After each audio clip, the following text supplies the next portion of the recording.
Stephen Cohen is an editor at The Nation, a professor emeritus of Russian studies at NYU and Princeton, one of the most famous professors of Russian studies there is, and he joins us tonight. Professor, thanks for coming on. How worrisome, you've followed the relationship between the U.S. and Russia for decades, how worrisome is this moment? More worried than I've ever been for nearly 50 years of studying and participating in U.S.-Russian relations. I think the situation, your generation was born after the Cuban Missile Crisis. But you were taught in school, as were my children, that the Cuban Missile Crisis of 1962 was the moment when we came closest ever to nuclear war with Russia. And the learned lesson was supposed to be, we should never get there again, and we are very close, and here's why. If Trump or somebody sends these missiles against Syria, there are Russian soldiers embedded in almost all Syrian army units, even in dormitories. If, and this I know because Moscow has said so, if Russians die, if Damascus is attacked, the capital of Syria, Russia will retaliate with its excellent weapons, every bit as good as ours. Some people say in some regards, in missile technology, better. Russia will strike, Americans in Syria will die, and we will be where we have never, ever, ever been with Russia, killing each other, bearing in mind that both nations are laden with nuclear weapons. So I am more worried than I have ever been in my life, at least since the Cuban Missile Crisis. So U.S. forces have killed over 200 Russian citizens in Syria in recent weeks. Right. You heard American officials boasting about that just the other day. Yeah. Is there some reason to think that helps the United States? Do we benefit in some way by killing Russians in Syria? Not that I can think of, any more than Russians would benefit from killing Americans anywhere. That's always been a no-no, Tucker. I mean, that's been a no-no throughout the first 40-year Cold War. Why would anybody even think of it? But you've asked a really good question. After that happened, we don't know how many Russians died. The Russians let it pass. But they said, if it ever happens again, we will retaliate, because those Russians were killed with American-operated missiles. And they have said, and by they I mean all the way up to the Kremlin, we will retaliate. And since Americans are still there manning those Syrian units, that is why what happened the first time when the Russians let it pass, the killing of Russians, won't happen again. Let me add something that may not be known to you or your viewers. It is a deeply held belief, whether they're right or wrong, it's a belief, in the Kremlin, in the Russian political class, that the United States, our country, has waged political, diplomatic, economic war against Russia for at least 10 years. And the attitude in Moscow, expressed daily, is we've had enough. You could interpret that for what you want.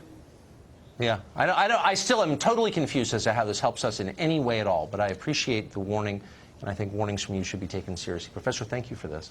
Syria's back on the news, so let's talk about war. Why not, right? First, let me say, unless I see proof beyond a reasonable doubt, I'm not buying that the Assad regime deployed a chlorine gas weapon Saturday, or that they were responsible for the chemical attack last year. I mean, what's the strategic purpose of the Assad regime, along with Moscow, killing 40 or 50 people, mostly women and children, with a chemical attack? How does that help them win the civil war, which they've essentially already won anyway? It doesn't help. Instead, it's a threat to the security of the Assad regime and completely counterproductive to their goals, which includes getting the U.S. out of Syria. So now, instead of getting out, the U.S. has to respond. I mean, Trump doesn't have to, but he will. He's far from perfect, but Trump's response won't include purposely inflicting human casualties, and certainly not attacking any part of the Russian presence there. And that's what's so fishy. Just when Trump talks about pulling out of Syria, surprise, surprise, surprise, there's a chemical attack. I don't buy it.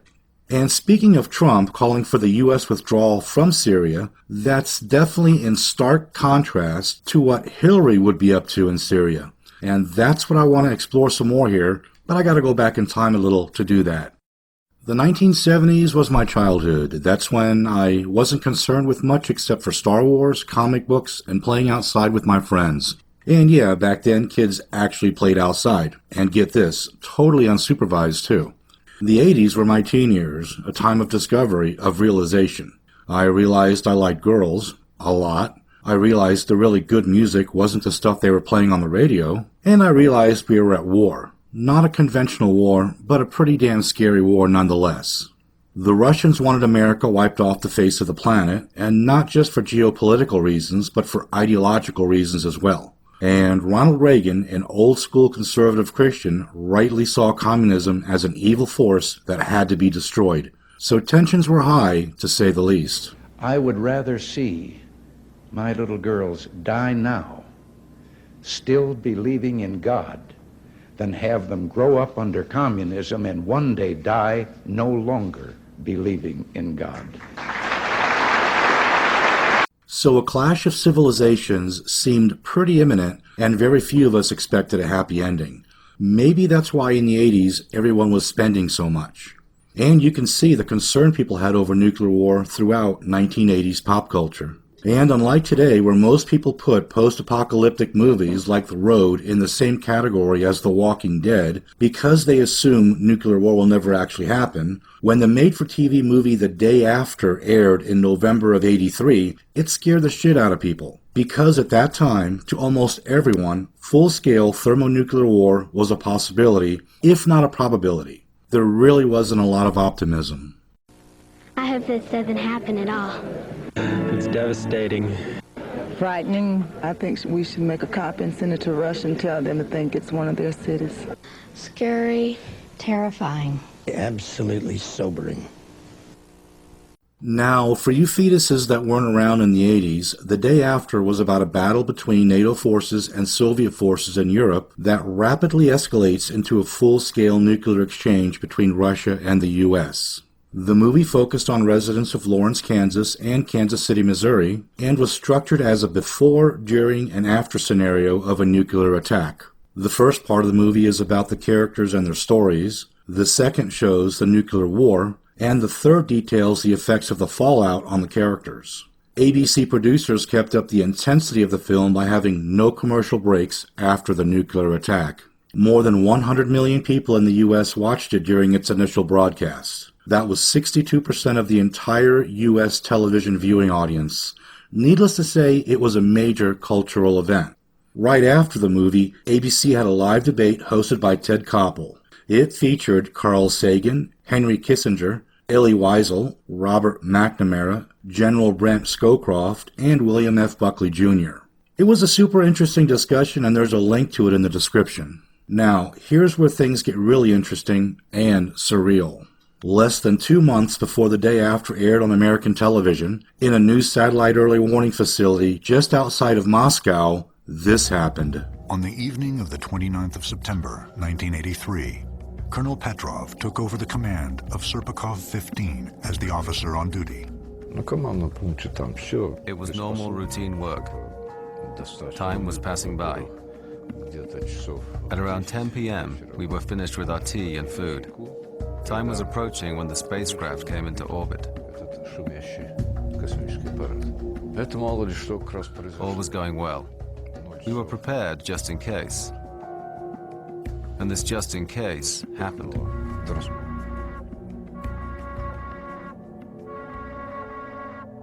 Colonel Petrov had received a signal confirming an American nuclear attack. There was a big overhead display with huge letters, like a wall banner at my eye level.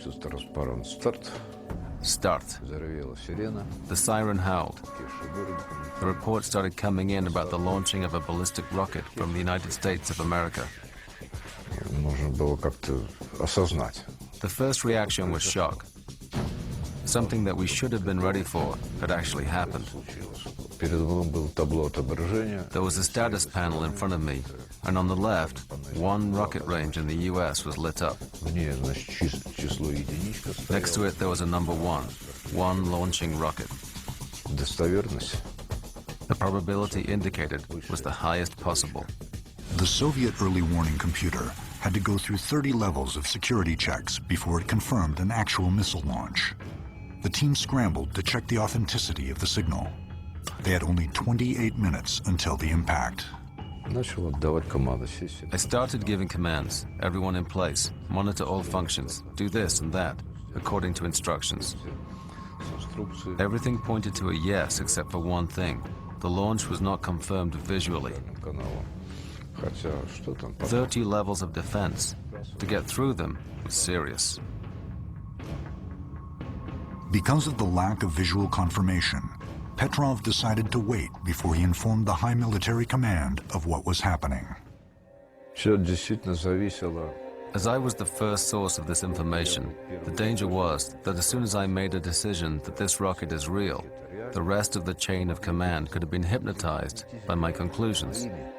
It is like the rule of roosters in a chicken coop. The first rooster starts to crow, and the rest follow it throughout the whole village. Petrov was unable to find any faults in the system. The situation grew worse. Another alarm came on. The system showed another rocket, then a third, fourth, fifth, all within 5 minutes. So there is a rocket attack sign on the overhead displays now. Petrov needed to make a decision, one of history's most important. When there is a massive launch, it is impossible to miss.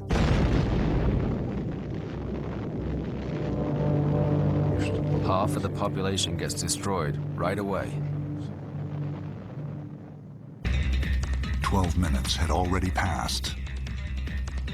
If Petrov had warned the high command at this stage, they would have had only minutes left to brief General Secretary Yuri Andropov to decide whether to launch a counterstrike.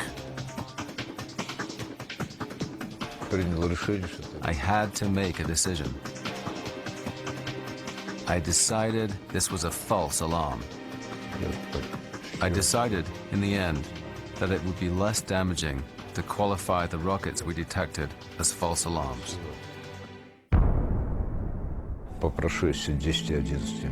After 10 or 11 minutes passed, the relief came. The over-the-horizon radiolocation radar stations did not find anything, and the decision I had made was confirmed. The start was false. The detection was false. The false detection had been created by a rare alignment of sunlight that reflected via the Earth into the satellite's lenses. The incident embarrassed the military command of the Soviet Army. Petrov was made into a scapegoat. He was eventually forced into early retirement.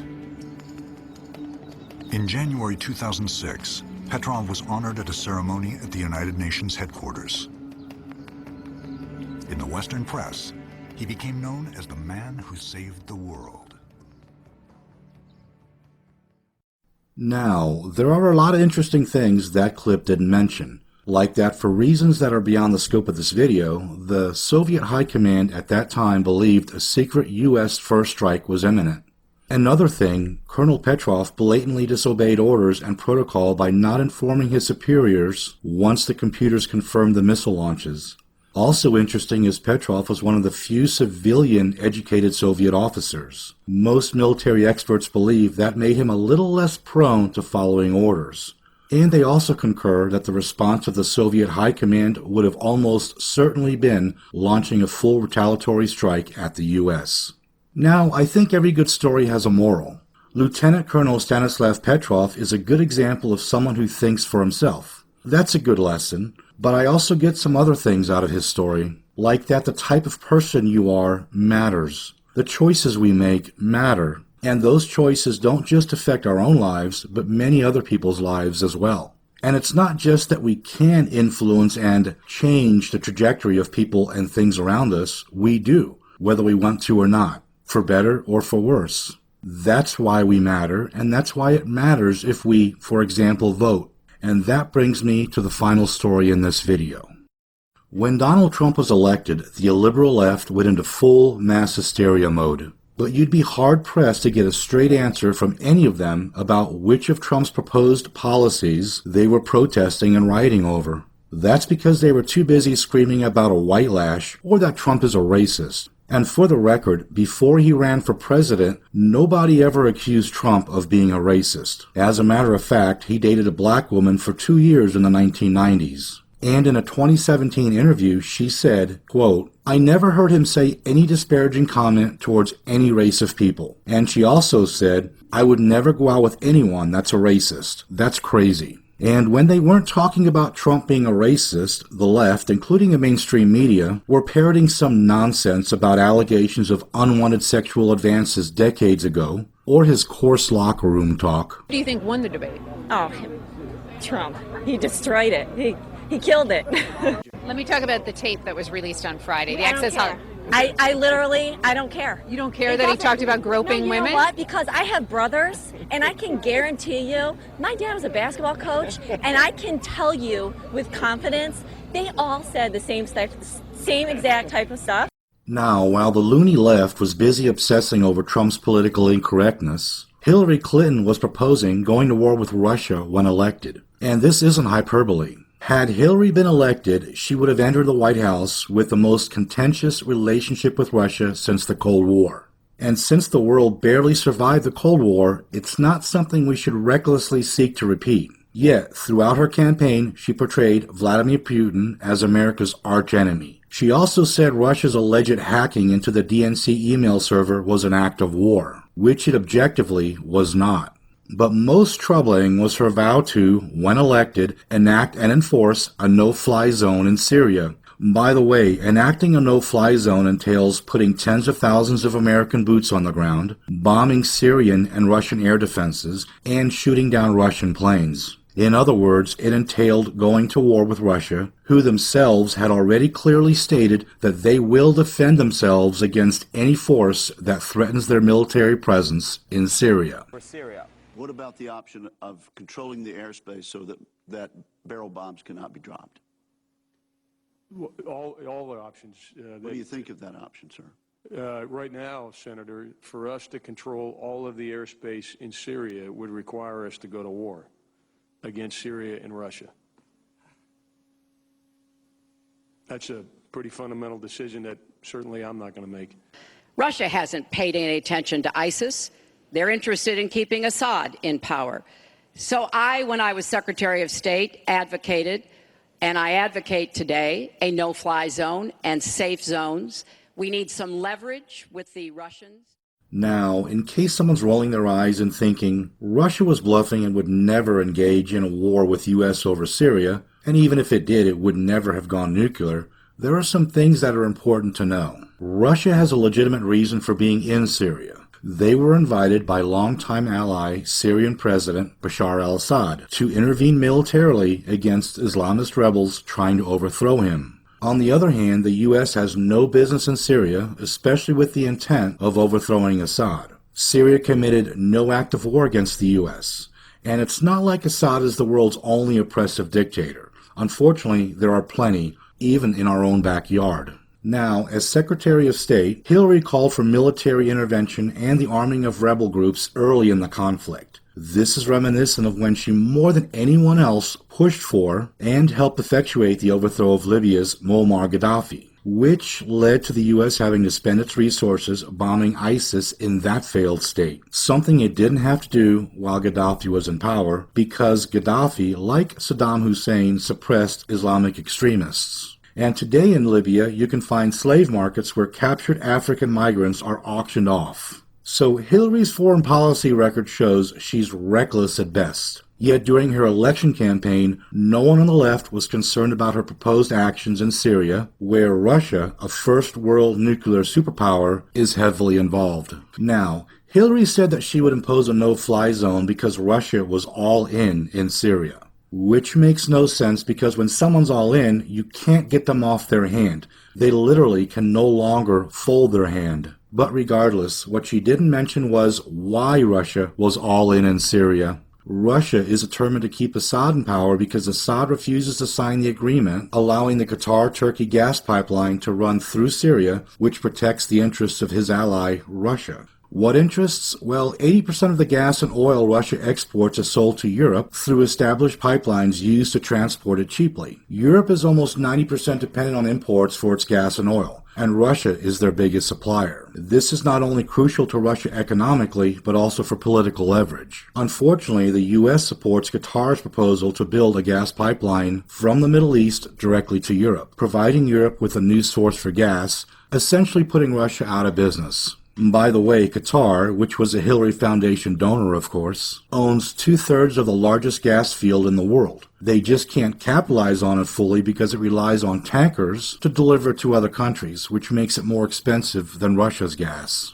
So, like I said, it's necessary to run the pipeline through Syria to get to Europe, which Assad won't allow. And if Assad is overthrown and the Qatar-Turkey pipeline is built, Russia loses all the money and political influence it gets from their gas pipelines. And this is no small thing. Remember, Russia's economy is smaller than Canada's. So this is why Russia is all in Syria. And because they are all in Syria is why they were drinking champagne in the Kremlin when Hillary lost. Putin didn't want to go to war, and neither did the Russian people. And a war with Russia would have likely spun out of control and gone nuclear because Russia has no chance against the U.S. in a conventional war. And if Russia's only option in maintaining a sovereign nation is a nuclear strike, then they do it, just like the U.S. would under the same circumstances. Insanely enough, U.S. taxpayers are not affected at all by Assad staying in power and by giving Russia some measure of dignity and allowing them to continue to sell their gas to Europe. So if the left had any common sense at all, they'd have protested when Hillary vowed to go to war with Russia over Syria, not over some dumb bullshit about Donald Trump. Now, she talks tough. She talks really tough against Putin and against Assad. She wants to fight for rebels. There's only one problem. You don't even know who the rebels are. Mr. Trump, So Mr. what's Trump, the purpose? and we will go and confront Russia. What, over Syria? We're going to start World War III, right? Give me a break. So, what's the moral of that story? The Hillary story, I mean? Well, for me, it's voting matters. Who we vote for, who we elect to positions of power, matters. So vote. I hate it when people say things like both parties are corrupt, so it doesn't really matter who wins. Everything matters. Look at the state of Western Europe. Bottom line, had Hillary Clinton won the election, it could be a much different world today. Maybe as different as if Stanislav Petrov had not worked that particular September evening in 1983. Anyway, thanks for listening to me blather a little bit. Catch you on the flip side. Tschüss.